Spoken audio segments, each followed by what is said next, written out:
Okay, I'm starting again. So, anyway, the other day, I got my friend wanted me to go to lunch with her. I haven't seen her in a very long time. And we're one of these, we were friends, like really close, like we would have just a right laugh with each other. She used to come around my house when I lived in Buckinghamshire, and we used to have turkey burgers and we used to watch movies. And we haven't, we needed to catch up. It's been quite a while that we had, a nice chat, a nice lunch together. And she asked me to meet her in Finsbury Park because she lives near there and she's an Arsenal football supporter. Now, I haven't been to Finsbury Park in many years. It's been a long time since I've been to Finsbury Park, at least 3 years. And when I actually got off the train, I felt like I was walking into another country. There was, it was like spot the English person. I think the whole time I was there, I only saw three people of European descent. And I think at least one of them was Polish. They weren't even English. It was literally like I walked into a foreign country. Now, I've always known this about Finsbury Park.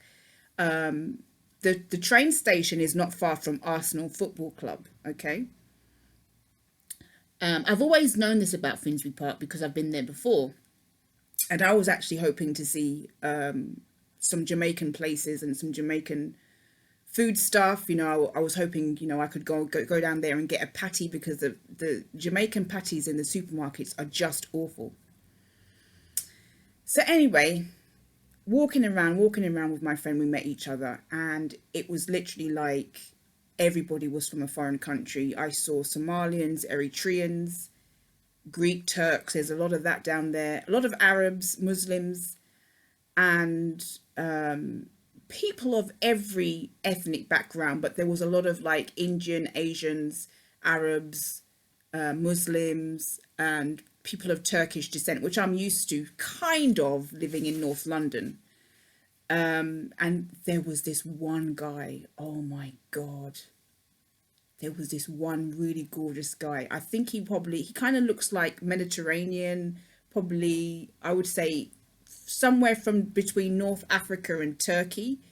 And he was walking down the street, and I'm telling you, he was handsome as ever. I actually had to do a double take. I mean, he was really handsome. He was tanned. He had this beautiful tanned bronze skin. He had a gorgeous face, gorgeous body. And I literally had to do a double take. But it was literally like walking into a foreign country. And, where I live, of course, you do see foreign faces, but not as much. I live in the Totteridge area. And yes, of course, there's people, you live in London, you're going to see people from all different races and backgrounds. And to be honest, that's one of the things I like about London, about New York, about LA, that it is a multicultural society, because, that's what really makes a city a great city. I can go to an Indian restaurant, I can go to a Chinese restaurant. There was an Ethiopian restaurant there, and I've never had Ethiopian food. I almost had Ethiopian food once, but I've never actually had it, and it looks really delicious. But we ended up not going to that restaurant. We ended up going to a different restaurant, not in Finsbury Park. But, one of the things I do love about London is its multicultural facets. But, where I live in my area, there is, it's not as multicultural as that. Minorities are definitely in the minority. There's lesser. And so it was just like walking, it was literally like walking, stepping off the plane and walking into another country. The only reason why I knew I was in England is, well, because I knew I was in England and because of the streets, pubs and pavements, but everything else, it was like walking into a foreign land. Now, talking about football, just before I left, something came up on the screen that day, just before I left the house, about the Liverpool footballer and a Portuguese national. Now, I support the Portuguese national team, and it was about Jota, and it was really upsetting. I mean, this is a guy, Diogo Jota. He's a Portuguese. He plays for Liverpool. The man just got married, just won the Premier League, just won the Nations League Cup with Portugal. He works hard. He's rich. He's, you know, he just married his beautiful wife. He's got 3 kids. He's got all these trophies. He's winning. You know, this guy had everything going for him. And for that to have happened, you know, it was a car accident, apparently. It was, I mean, I'm not a Liverpool fan, but I do support the Portuguese national team. So for that reason, just the reason that he's a father alone and a human being. And you know what? It always happens to the nicest people. He just seemed like such a nice guy. His wife just seems like such a lovely person. They've got lovely kids. They just got married 2 weeks ago before this happened. And now I just can't get my head around these things, and it really has affected me. It really has. I pop over to AD's Rumble channel from time to time, not very often, but just to see what he's going on with. He's not the only Rumble channel that I go to from time to time. And he's still regurgitating old stuff that he's titling as new breaking news about Nicole Kessinger. I just find it so funny. I mean, I thought because of the judgments against him that he wasn't allowed to talk about this case, but I guess I'm wrong about that, I guess. But oh yeah, and I hear he's appealing. That's not breaking news either. Anyone who has a judgment against them is usually, as far as I know, and you can correct me if I'm wrong, automatically allowed to appeal. Personally speaking, and this is just my opinion, I don't think he's going to get very far, particularly if he doesn't have representation. I could be wrong, and he can by all means do so. I mean, P. Diddy, the Mushroom Lady, anyone who's had some kind of judgment against them automatically has the right to appeal. That includes, you know, people like Scott Peterson. He got an automatically right to appeal because of the judgment against him. That's standard. It's not breaking news. It's not nothing amazing. You know, this is just what happens when you do have a judgment against you. Most people are allowed to appeal it. That's just standard protocol. It's nothing major. And like I said, I doubt very much he'll get anywhere with his appeal. I could be wrong. You know, I don't have to be right. And I'm not trying to be right about everything and saying, oh, I'm right, I'm always right. No, that's not what I'm trying to do.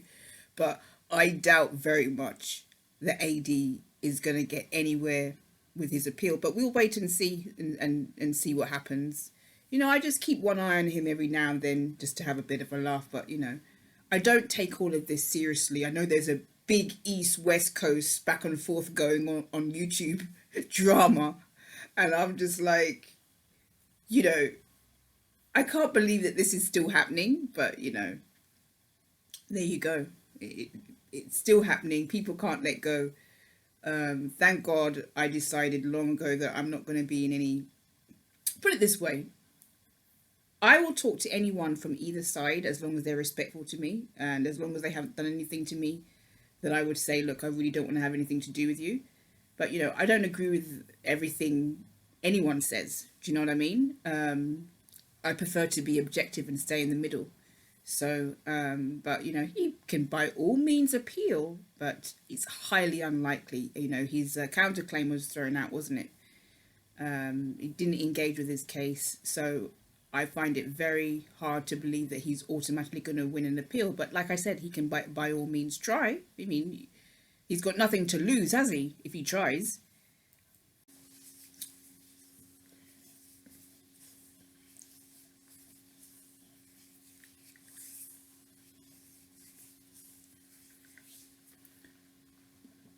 Oh, yes, just as an add-in, I just want to say this, because somebody said, and I only just realised it, that I claimed that the CJ fund was hacked. Sorry. I never said anything like that. And I think this person whose first language is not English, I think she's mixing me up with Bam. Although I don't remember her saying that either. She did say a lot of things, don't get me wrong, and so did I. You know, I was on my soapbox for a while, but I got off my soapbox and I have no plan or intention of going back on my soapbox about the CJ fund and the rest of it. But I never said that. In fact, I will correct something that Bam did say. Bam said that you had to be a UK resident to have a CJ fund, a crowd justice, and that isn't true. It started when the CJ crowdfund website started. You did have to be a UK resident at first, but then it branched out into other countries. And so this idea that you had to be, or you still have to be, a UK resident to have a CJ fund simply isn't true. And I just want to get that out of the way and correct that, set the record straight on that. That wasn't true, what Bam was saying, that you had to be a UK resident. Not anymore, and not by that time. The other thing I want to say is that, AD likes to do a lot of poor me videos. And one of the things that he said is that his family were targeted, which is absolute nonsense. Just like the stuff he said about the Watts case. No one has done anything to AD's family, okay? You might have had one person online making a few crass comments, but, boo-hoo, get over it, grow up. Some of the things that people say, they're just trying to make a mountain out of a molehill. AD, if that happened, why didn't you get off your A and do something about it if your family were targeted? Because it never happened, AD. If you hear something in the background, that's my fan, because it is an absolutely scorching day today, and we've had 3 heat waves this summer, and I just really want it to end. Summer is not my favourite part of the year anyway. I'm an autumn winter girl, and maybe if I was in Malibu, California, maybe I would like summer a little bit more, but that's a different kind of weather. London weather is very sticky and muggy, and I don't like that at all. When you've got the cool sea breeze, even if you have a pool, it's not the same as having the cool sea breeze. So anyway,